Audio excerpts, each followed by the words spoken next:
ناظرین، صابر بخاری آپ کی خدمت میں حاضر۔ ناظرین، پاکستان تحریک انصاف نے جارحانہ حکمت عملی بنانے کا فیصلہ کر لیا ہے۔ پاکستان تحریک انصاف کی اب جو بھی پالیسی بنائی جائے گی وہ جارحانہ ہوگی، کیونکہ پاکستان تحریک انصاف نے یہ دیکھ لیا ہے کہ خاموش رہ کر اور ڈر ڈر کر زندگی گزارنے، دن گزارنے اور سیاست کرنے سے بہتر ہے کہ جارحانہ حکمت عملی اپنائی جائے، کیونکہ ان کی جتنی بھی اب تک پالیسی رہی ہے پاکستان تحریک انصاف کی کہ نیگوشیشن کے ساتھ آگے بڑھا جائے اور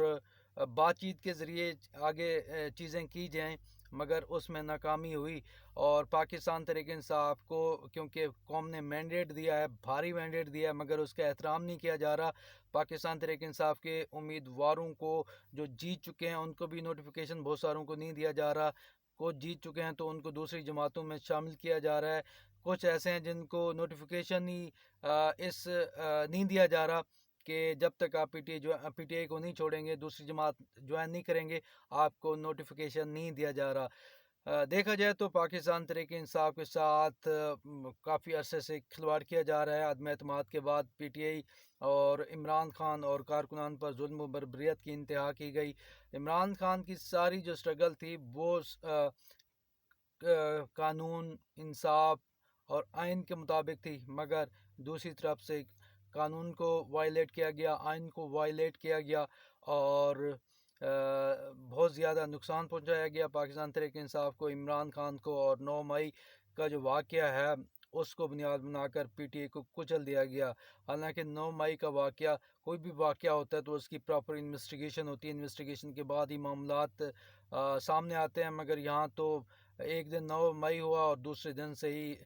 جو ہے وہ ڈنڈا لے کر ادارے پاکستان تحریک انصاف کے پیچھے پڑ گئے۔ عمران خان کو گرفتار کیا گیا، بوگس کیسز میں گرفتار کیا گیا، بہت سارے جو رہنما تھے پی ٹی آئی کے ان سے پارٹی چھڑوائی گئی، کچھ کو روپوش ہونا پڑا اور کچھ ابھی تک بھی روپوش ہیں۔ تو یہ صورتحال پاکستان تحریک انصاف کے ساتھ کیا گیا اس کا، مگر پاکستان تحریک انصاف کو داد دینی پڑے گی کہ وہ مشکل کے باوجود لڑتی رہی، ظلم کیا گیا، بربریت کی گئی، مگر بہت سارے امیدوار پاکستان تحریک انصاف کے کھڑے رہے۔ اور سب سے بڑا جو نقصان کیا وہ چیف جسٹس آف پاکستان قاضی فیاض عیسیٰ نے کیا پاکستان تحریک انصاف کا، کہ انہوں نے نشان، جو بلے کا نشان تھا اس کو واپس لے لیا گیا۔ حالانکہ اس سے پہلے پشاور ہائی کورٹ یہ فیصلہ دے چکی تھی کہ بلے کا نشان پی ٹی آئی کو دیا جائے گا، مگر قاضی فیاض عیسیٰ نے بلے کا نشان چھین لیا پی ٹی آئی سے۔ اس کے علاوہ قاضی فیاض عیسیٰ صاحب نے ایک اور بھی متنازع فیصلہ کیا کہ جس میں لاہور ہائی کورٹ نے کہا تھا کہ جوڈیشری سے لیے جائیں آروز، مگر بیوروکریسی سے نہ لیے جائیں، کیونکہ بیوروکریسی لی اس مقصد کے لیے گئی تھی کہ وہ دھاندلی کریں گے، جو آج نظر بھی آ رہا ہے کہ بیوروکریٹس ڈٹ کر دھاندلی کر رہے ہیں اور پی ٹی آئی کی جیتی ہوئی سیٹیں دوسری جماعتوں کی جھولی میں ڈال رہی ہیں۔ تو یہ بیوروکریسی کا کارنامہ تھا اور یہ فیاض عیسیٰ صاحب کی مرہون منت ہے۔ پی ٹی آئی سے بلا لیا گیا اور اس کو دیوار کے ساتھ لگا دیا گیا، مگر اس کے باوجود پی ٹی آئی نے آزاد حیثیت سے الیکشن لڑا۔ ان کے نشانات بھی عجیب تھے، کسی کا توری تھا، بھنڈی تھا، جوتے تھے اور اس طرح کے نشان دیے گئے، مگر قوم کو یہ داد دینی پڑے گی کہ وہ حق اور سچ کو پہچانتے ہوئے اور یہ جانتے ہوئے کہ کون ملک کے ساتھ مخلص ہے اور کون نہیں، اور کون ملک کی جڑیں کھوکھلی کر رہا ہے، قوم نکلی اور انہوں نے پاکستان تحریک انصاف کے امیدواروں کو کامیاب بنایا بھاری اکثریت میں، جس سے ادارے، طاقتور ادارے، اسٹیبلشمنٹ شاک میں آ گئی اور ان کو کوئی نظر نہیں آ رہا تھا کہ کیا کریں۔ اور آپ دیکھ سکتے ہیں کہ اتنے دن گزرنے کے باوجود بھی ابھی تک پراپر فارم 45 بھی الیکشن کمیشن نے ابھی تک اپلوڈ نہیں کیے، اور ابھی تک جو دھاندلی ہوئی ہے اس کو میٹ اپ کرنے کے لیے دن رات ایک کیا جا رہا ہے، مگر اتنی بڑی تعداد میں عوام نکلی کہ دھاندلی کے لیے بھی ان کو اتنے دن درکار ہوئے۔ ان سب حالات کو دیکھتے ہوئے پاکستان تحریک انصاف نے فیصلہ کیا ہے. اس سے پہلے میں آپ کو یہ بھی بتاؤں کہ پیپل پارٹی اور نون لیگ نے پیپلز پارٹی نے کوشش کی کہ پی ٹی اے کے ساتھ چلا جائے، مگر عمران خان نے اپنے نظریے کے پر سودے بازی کرنے سے انکار کر دیا. اس کے بعد پی پی اور نون لیگ جو ہے وہ حکومت بنانے کے لیے تیار ہوئی ہیں. حالانکہ پاکستان تحریک انصاف کو یہ موقف ہے کہ ان کی 180 سیٹیں ہیں وہ واپس کی جائیں تو وہ ایک اچھی حکومت بنا سکتے ہیں. مگر وہی پھر چوچوں کا مربع پی پی اور نون لیگ پی ڈی ایم 2 فضل الرحمان کے علاوہ بن چکی ہے، جس سے ملک کو رتی برابر بھی فائدہ نہیں ہونے والا بلکہ الٹا نقصان ہوگا اور ہر گزرتا دن ملک کو مزید دلدل میں دھکیلتا جائے گا. مگر ہمارے طاقتور ادارے کب ہوش میں آئیں گے، یہ قوم کا ہر شخص سوال کرتا ہوا نظر آتا ہے. اب جب کہ ہر طرف پی ٹی آئی مایوس ہو چکی ہے اور اس کو کوئی راستہ نظر نہیں آ رہا صلح کا اور اپنا حق لینے کا، قانون جو ہے پاکستان کا وہ سب کے سامنے کس طرح طاقتوروں کا رکھیل بن چکا ہے اور عوام کو، پاکستانی قوم کو انصاف جو ہے وہ ملتا ہوا نظر نہیں آ رہا. اسی کو سامنے رکھتے پاکستان تحریک انصاف نے جارحانہ حکمت عملی بنانے کا فیصلہ کیا ہے اور پاکستان تحریک انصاف نے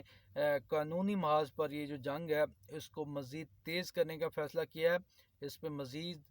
تیزی آتی جائے گی، عدالتوں میں کیسز کو لڑا جائے گا جہاں پہ دھاندلی ہوئی ہے. ان سیٹوں کو واپس لینے کے لیے پاکستان تحریک انصاف نے اب مزید تیزی لانے کا فیصلہ کیا ہے. پاکستان تحریک انصاف نے یہ فیصلہ کیا ہے کہ وہ جارحانہ پالیسی اپنائے اور اس سلسلے میں جیسی یہ حکومت کے پی کی میں پی ٹی اے کی بنتی ہے اور باقی پنجاب اور دوسرے صوبوں اور وفاق میں حکومت بنتی ہے تو پی ٹی آئی اپنا جو احتجاج ہے اس کے سلسلے کو بڑھا دے گی. ابھی پاکستان تحریک انصاف کی طرف سے احتجاج کیا جا رہا ہے اور کبھی کبھار کال دے دی جاتی ہے، مگر پھر مستقل بنیادوں پر احتجاج کا سلسلہ شروع ہو جائے گا پاکستان میں، جس میں پاکستان تحریک انصاف کا ساتھ دیں گی متحدہ مجلس وحدت المسلمین اور دوسری جو جماعتیں ہیں، سنی کونسل ہے اور اسی طرح اور بھی کچھ مذہبی جماعتیں ہیں جو پی ٹی اے کا ساتھ دے رہی ہیں. فضل الرحمان بھی ابھی تک ساتھ کھڑے ہوئے ہیں اور ان کا فیوچر کا نہیں معلوم، مگر لگتا یہ کہ وہ بھی ساتھ دیں گے اور یہ بڑے لیول کا دھاندلی کے خلاف احتجاج شروع ہو جائے گا. اور پاکستان تحریک انصاف کسی صورت بھی بیٹھنے کے موڈ میں نہیں، وہ اپنا حق واپس لینے کے لیے تگ بدو کر رہی ہے. عمران خان کا مشن بھی یہی ہے کہ جو حقیقی آزادی ہے اور دھاندلی کے خلاف قوم کھڑی رہے اور قوم کھڑی بھی ہے، اور جس طرح وہ باہر نکلی ووٹ دیا یہ اس سے ثابت کرتا ہے کہ قوم حقیقی آزادی کی خواہاں ہے اور عمران خان کے شانہ بشانہ کھڑی ہوئی ہے. جی، احتجاجی جو کمپین ہے، جو پلان ہے پی ٹی اے کا، اس میں شدت لائی جائے گی. جیسی حکومتیں بنیں گی تو اس کو انیشل لیول پر سٹیز ٹو سٹی اور چھوٹے لیول پر بھی میکرو لیول پر پی ٹی اے احتجاج کی کال دے گی اور ایسا ایسا اسی طرح عدالتوں میں جو پریشر ہے اس کو بھی بڑھایا جائے گا. اور اس دوران پاکستان معیشت جو ہے وہ، کیونکہ یہ دونوں پارٹیاں نون لیگ اور پیپلز پارٹی صرف اپنے مفاد کے لیے اقتدار میں آ رہی ہیں، ان کا مقصد صرف بندر بانڈ اور کھانا پینا ہی ہے اور مزید معیشت تباہ ہوتی جائے گی، مہنگائی جو ہے وہ بڑھتی جائے گی اور اس کو پر لگ جائیں گے. عوام کا جو پارا ہے وہ بھی ہائی ہوتا جائے گا اور اس کے ساتھ ساتھ پی ٹی آئی جو ہے وہ دھاندلی کے خلاف احتجاج بھی کرتی نظر آئے گی سڑکوں پر. عوام بھی اس کا ساتھ دینے پر مجبور ہوگی کیونکہ آنے والے دنوں میں مہنگائی کا جو ہے وہ طوفان آنے والا ہے جو سب کو بہا کر لے جا سکتا ہے. اس کے ساتھ ساتھ پی ٹی آئی کا جو احتجاج چل رہا ہوگا عوام بھی اس میں شامل ہوتی جائے گی اور پاکستان تحریک انصاف کچھ ہی عرصے میں ایک بہت بڑے لانگ مارچ کی کال بھی دینے والی ہے. یہ لانگ مارچ پورے ملک سے شروع ہوگا، خاص طور پر کے پی کے سے بڑی تعداد میں لوگ اسلام آباد پہنچیں گے اور یہ بہت بڑے لیول کا لانگ مارچ ہوگا. اور اس لانگ مارچ کے بعد امید ہے کہ شہباز شریف کی جو حکومت ہے وہ باقی نہیں رہے گی. حالات کچھ بھی ہو سکتے ہیں مگر شہباز شریف کی حکومت کا رہنا بہت مشکل ہو جائے گا. اس کے ساتھ ساتھ اور بھی بہت ساری پی ٹی آئی نے پلاننگ کی ہوئی ہے، وہ میں آپ کے ساتھ شیئر کروں گا. وہ بھی اسی پالیسی سے ہی تعلق رکھتے ہیں کہ پی ٹی آئی نے جارحانہ پالیسی اپنانے کا جو فیصلہ کیا ہے، قانون کے اندر، آئین کے اندر رہتے ہوئے اپنا حق لینے کا جو فیصلہ کیا ہے، اور بھی بہت ساری فیصلے کیے ہیں پی ٹی آئی نے، وہ بھی میں آپ سے شیئر کروں گا۔ اس وقت مجھے اجازت دیجیے گا، اللہ حافظ۔